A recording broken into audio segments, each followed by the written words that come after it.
Good. How are you? All right, so let's just open it up. You got a question, raise your hand, we'll bring you a mic.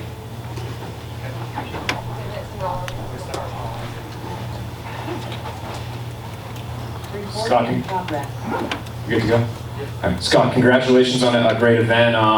Talk to me about that main event. I mean, where do you think that goes down in Bellator history for moments? I mean, that honestly was spectacular. I mean, you guys felt the energy in that room, and it was electric in there. And it had that big time, championship fight feeling. And, AJ did his thing, man. He was impressive. I mean, I've seen Pitbull fight for many years, and AJ did what he had to do, took care of business. It's won the tournament, won the $1 million. I think he's very happy right now. And I know you love talking about when you first met him, and you use him as a great example of your prospect development. But did that performance even surprise you a little bit with how quick and dominant it was? Yeah, the very beginning of that fight, I thought Pitbull was trying to lure him in, and just kind of lure him in to start throwing his hands and start putting some power on him.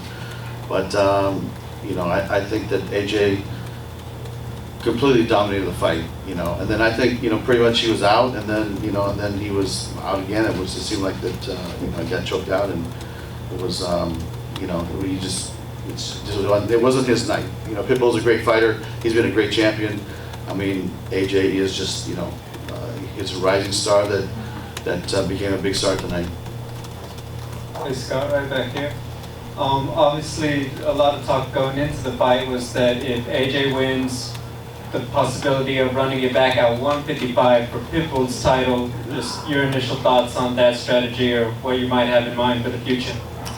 That's something that I know AJ has talked to me about it. His dad has talked to me about it, and but we haven't talked to Pitbull. I mean, listen, give the kid a little break. I'm talking about Pitbull.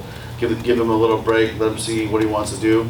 But we're going to start making some calls maybe in a week or so and see what his feeling on that is. But there will be a time where he's going to have to defend it, and I've heard rumblings that AJ, this might be his last fight at 45. That he's having a hard time making weight. So he might have to go up to 55 and fight up there. But it's something that he'll have to decide. His father and his coaches will have to decide, and it's just too premature to really determine that right now.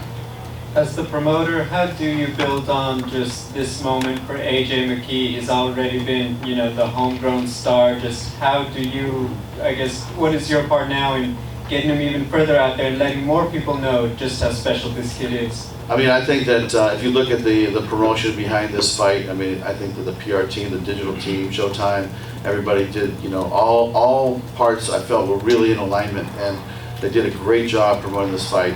And I thought you saw it here today. I mean, it was so nice to have fans here and to feel the energy. I mean, could you imagine if this fight was in a no audience event, place where we had to do it? I mean, it wouldn't have been the same. And so, to me, AJ had a lot of fans here. You could hear him, was passionate, and it was a great night. The undercard felt like it was developing into Bellator Dagestan with Hassan, obviously Magomed Sharipov, Usman, Islam.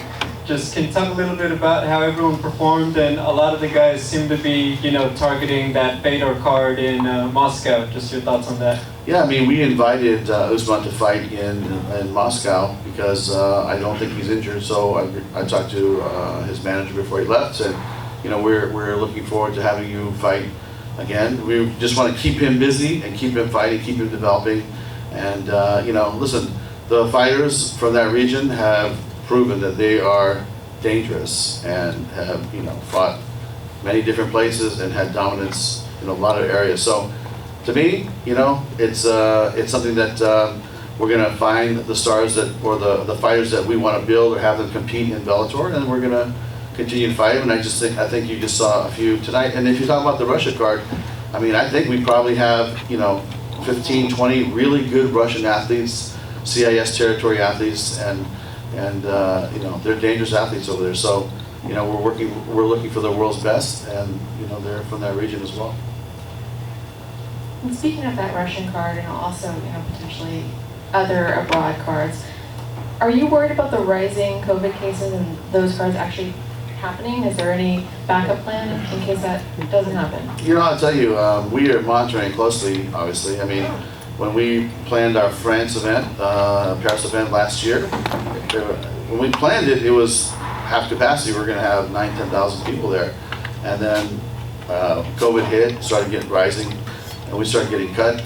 It was down to 1,000 people by the time we got there. And then the week after, there was nobody allowed to even come to the country. So, you know, we're going to be monitoring it. Hopefully, like in the UK, it's fully open. I think they're 85% vaccinated in the UK. So I feel good about that event. In Russia, I know they're doing what they need to do, and my feeling is that will be fully, you know, a full-scale event like this was. And you know, maybe they might have some protocols with masks and things like that. But believe me, Vicom is really about protocols and making sure that all of our athletes and our staff, our production team is safe. So that's going to be the number one priority moving forward. And if it changes, then we'll adapt. But right now, it's full steam ahead.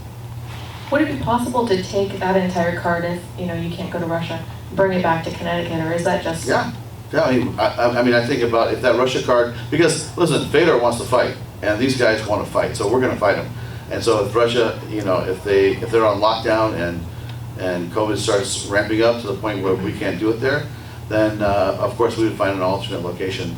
If it was something that we felt was going to be a long-term situation, and we couldn't postpone it, let's say a month or two. But you know, to me, we're gonna fight those guys, and you know, if Russia doesn't work out, maybe we come back to New York or Chicago area.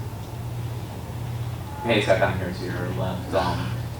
You watched a lot of Patricio Pitbull fights in your career here in Bellator, and he'd only been finished one time before, and it was an injury against Benson Henderson in 2016. And AJ, you know, beat him in 2 minutes and looked dominant. I mean, how do you put that into words exactly? It's spectacular. I mean, this kid is dynamite, and I think that you know, I always felt, even AJ in his last 3 or 4 fights, you know, I felt that he was going to be a big star for Bellator, and he himself is recognizing how his ability has grown and who he can fight, and he's got a lot of confidence. This kid's got a lot of swagger. But I'll tell you, he had a lot of swagger when I met him at 17. So this is nothing for him. He's always believed in this. He's always had this as part of his destiny.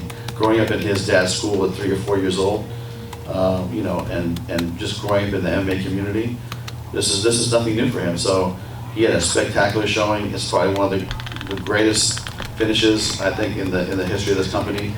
And he fought a guy that was a killer. So this is not like he's, you know, fighting some guy that's just, you know, a contender. I mean, he's fighting a guy that has been the champ since we signed him back in 2014. So for the last 6, 7 years, Pitbull's been the champ, and AJ's been growing and growing and growing. This was his opportunity to shine, and he took advantage of it.